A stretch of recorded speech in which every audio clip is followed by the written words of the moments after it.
We welcome you to our beloved channel, Qasasul Noor. بسم اللہ الرحمن الرحیم۔ السلام علیکم ورحمۃ اللہ وبرکاتہ۔ دوستو، کبھی آپ نے سوچا ہے کہ دنیا کی سب سے بڑی سلطنت رکھنے والا، ہزاروں فوجیوں کا مالک، خزانے کا انبار رکھنے والا اور خدائی کا دعویٰ کرنے والا شخص یعنی فرعون اپنی پوری زندگی میں اولاد کی نعمت سے محروم کیوں رہا؟ کیا یہ محض اتفاق تھا یا اس کے پیچھے اللہ تعالیٰ کی کوئی عظیم حکمت پوشیدہ تھی؟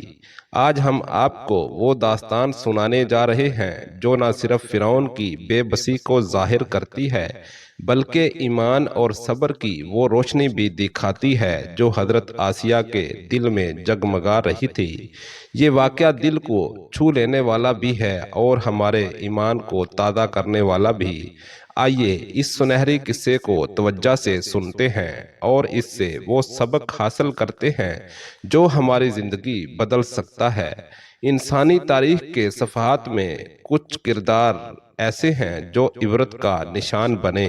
ان میں سب سے نمایاں نام فرعون کا ہے جس نے خدائی کا دعویٰ کر کے اپنی عاقبت تباہ کر لی۔ لیکن فرعون کی زندگی کے کئی پہلو ایسے ہیں جنہیں اگر ہم غور سے دیکھیں تو ان میں اللہ تعالیٰ کی نشانیوں کا ایک سمندر چھپا ہے۔ انہی میں سب سے پہلے ایک پہلو یہ ہے کہ فرعون اپنی پوری زندگی میں اپنی اولاد سے محروم رہا۔ دنیا کے سب سے بڑے بادشاہ ہونے کے باوجود اس کی گود ویران رہی۔ اسی محرومی کے پیچھے اللہ کی ایک خاص حکمت کار فرما تھی جو انسانوں کے لیے سبق ہے۔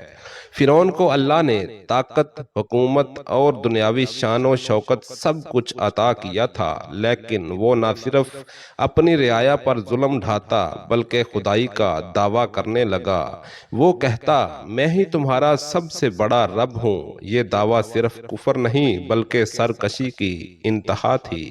اس کی طاقت اور حکومت اس قدر وسیع تھی کہ دریائے نیل کی روانی بھی اس کے حکم سے منسوب کی جاتی تھی، مگر اللہ نے اسے وہ نعمت نہیں دی جو عام سے عام انسان کو میسر ہوتی ہے، یعنی اولاد کی نعمت۔ انسان چاہے کتنا ہی طاقتور اور دولت مند کیوں نہ ہو، اولاد کی خواہش اس کے دل میں ایک قدرتی جذبے کی طرح موجود رہتی ہے۔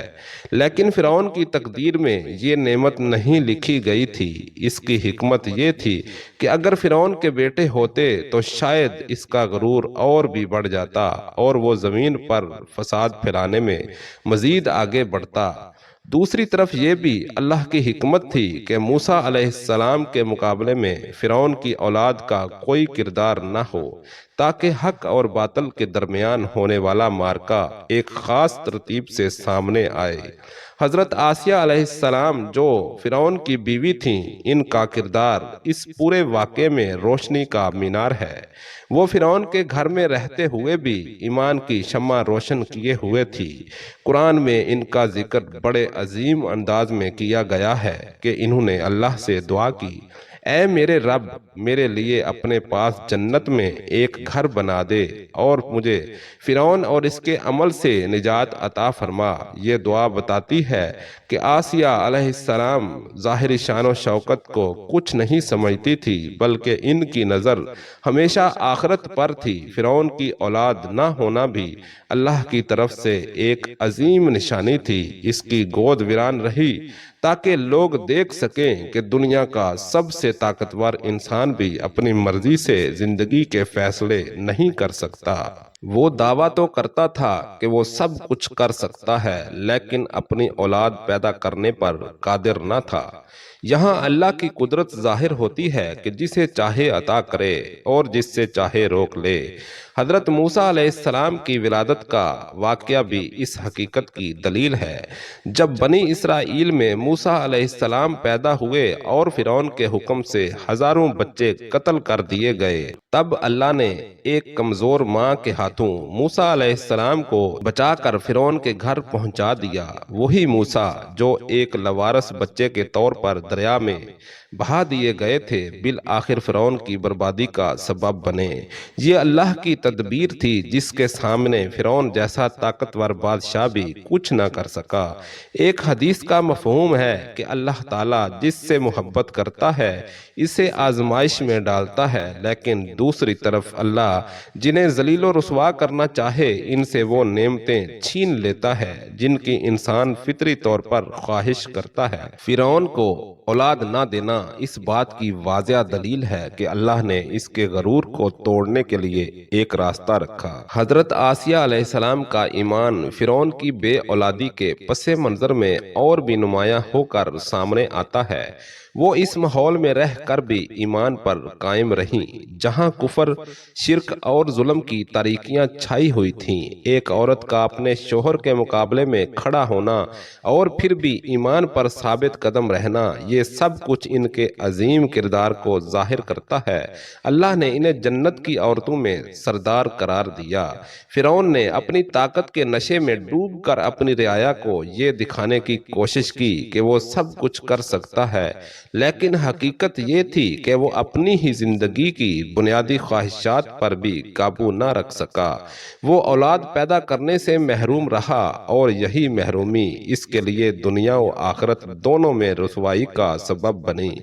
فرعون کی زندگی کو اگر غور سے دیکھا جائے تو وہ ظاہری دولت اور شان و شوکت کا ایک پہاڑ تھا، لیکن اندر سے ٹوٹ پھوٹ کا شکار تھا۔ ایک طرف وہ اپنے آپ کو رب کہلوانے پر مصر تھا، دوسری طرف دل کی گہرائی میں اسے یہ احساس ضرور تھا کہ کچھ ایسی کمزوریاں ہیں جو اسے دوسروں کی طرح ایک عام انسان بناتی ہیں۔ انہی کمزوریوں میں سب سے بڑی کمزوری اولاد سے محرومی تھی۔ انسان جب والد بنتا ہے تو اسے ایک سکون ملتا ہے، دل کو قرار آتا ہے۔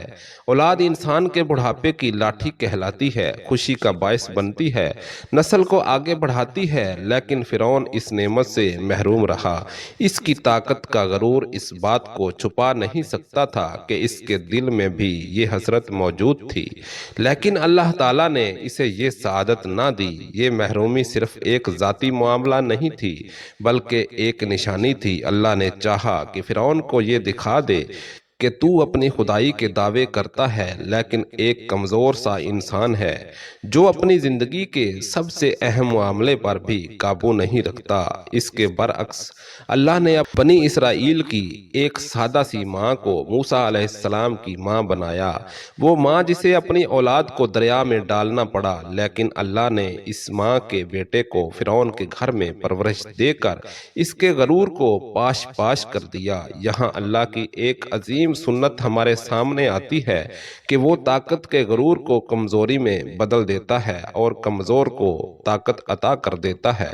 فرعون جسے اپنی فوجوں، محلات اور خزانے پر ناز تھا، اس کا مقابلہ ایک نبی نے کیا جس کے پاس نہ فوج تھی نہ خزانہ، لیکن ساتھ اللہ کی طاقت تھی۔ حضرت آسیہ علیہ السلام کی قربانی کو یہاں دوبارہ یاد کرنا ضروری ہے۔ وہ فرعون کے محل میں رہتے ہوئے بھی دل سے ایمان کی دولت سے مالا مال تھی۔ جب موسیٰ علیہ السلام نے اللہ کا پیغام پہنچایا تو آسیہ علیہ السلام نے اسے قبول کیا۔ اس ایمان نے ان کی زندگی کو کٹھن بنا دیا کیونکہ فرعون اپنی بیوی کا یہ رجحان برداشت نہیں کر سکتا تھا۔ اس نے انہیں سخت ترین اذیتیں دیں، لیکن آسیہ علیہ السلام نے صبر کیا اور اپنی جان اللہ کے حوالے کر دی۔ اللہ تعالیٰ نے ان کی صبر و استقامت کو قرآن میں ایک مثال بنا دیا تاکہ قیامت تک آنے والی عورتیں یہ جان سکیں کہ اگر ایمان پر قائم رہو تو دنیا کی کوئی طاقت تمہیں نقصان نہیں پہنچا سکتی۔ ایک حدیث میں آتا ہے کہ جنت کی عورتوں میں سب سے اعلیٰ درجے پر 4 عورتیں ہیں، حضرت مریم، حضرت خدیجہ، حضرت فاطمہ اور حضرت آسیہ۔ یہ مرتبہ آسیہ علیہ السلام کو اس لیے ملا کہ وہ ایسے ماحول میں ایمان پر قائم رہیں جہاں کفر کا اندھیرا ہر طرف چھایا ہوا تھا۔ اب ذرا سوچیں، فرعون کے پاس اگر اولاد ہوتی تو کیا وہ آسیہ علیہ السلام کی طرف آسیہ علیہ السلام کی طرح ایمان لا پاتی؟ شاید حالات کچھ اور ہوتے، لیکن اللہ نے فرعون کو اولاد سے محروم رکھا اور آسیہ علیہ السلام کو وہ ایمان دیا جو رہتی دنیا تک مثال بن گیا۔ یہاں ہمیں یہ سبق ملتا ہے کہ دنیاوی دولت اور شان و شوکت اصل کامیابی ایمان پر ثابت قدمی ہے۔ فرعون کے پاس ہر چیز تھی لیکن ایمان نہیں تھا، اس لیے وہ برباد ہوا۔ آسیہ علیہ السلام کے پاس دنیاوی آسائشوں کی کوئی اہمیت نہ تھی، ان کے دل میں ایمان تھا، اس لیے وہ جنت کی سردار بن گئیں۔ فرعون کی بے اولادی اس کی کمزوری بن گئی۔ جب حضرت موسیٰ علیہ السلام اس کے محل میں پرورش پا رہے تھے تو وہ یہ سوچ بھی نہ سکا کہ یہ بچہ ہی اس کی تباہی کا سامان بنے گا۔ اللہ کی تدبیر سب سے بلند ہے، انسان چاہے جتنی بھی چالیں چل لے لیکن اللہ کی حکمت ہمیشہ غالب آتی ہے۔ جب موسیٰ علیہ السلام نے نبوت کا اعلان کیا اور فرعون کے سامنے کھڑے ہوئے تو یہ منظر دراصل اس حقیقت کی گواہی تھا کہ ایک بے اولاد بادشاہ کو اللہ نے ایک یتیم بچے کے ذریعے شکست دی۔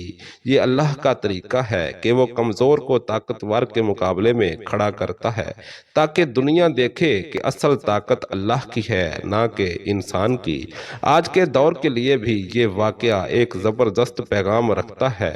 ہم دیکھتے ہیں کہ کئی لوگ دولت، شہرت اور اقتدار کے نشے میں یہ سمجھنے لگتے ہیں کہ سب کچھ انہی کے ہاتھ میں ہے، لیکن حقیقت یہ ہے کہ اگر اللہ چاہے تو ایک چھوٹی سی چیز ان کی ساری شان و شوکت کو خاک میں ملا دیتی ہے۔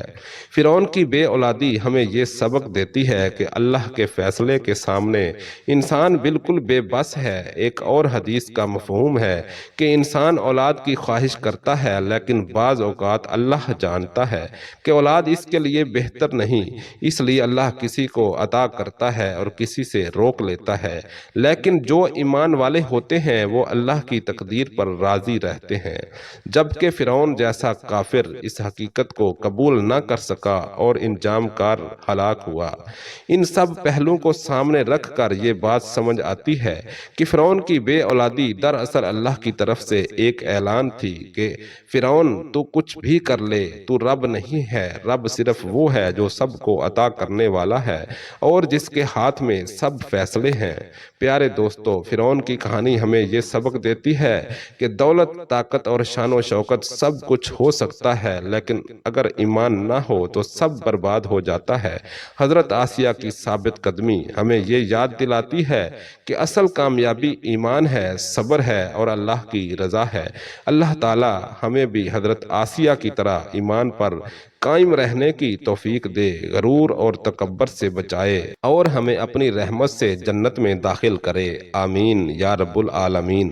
اگر آپ کو یہ بیان دل کو چھو گیا ہو تو اس ویڈیو کو لائک ضرور کیجئے گا، اپنے دوستوں تک شیئر کیجئے گا اور ہمارے چینل کو سبسکرائب کر لیجئے تاکہ ایسے ہی ایمان افروز واقعات اور اسلامی حقائق آپ تک وقت پر پہنچتے رہیں۔ آپ کی ایک چھوٹی سی توجہ ہمارے لیے بہت بڑی حوصلہ افزائی ہے۔ اللہ آپ کا حامی و ناصر ہو۔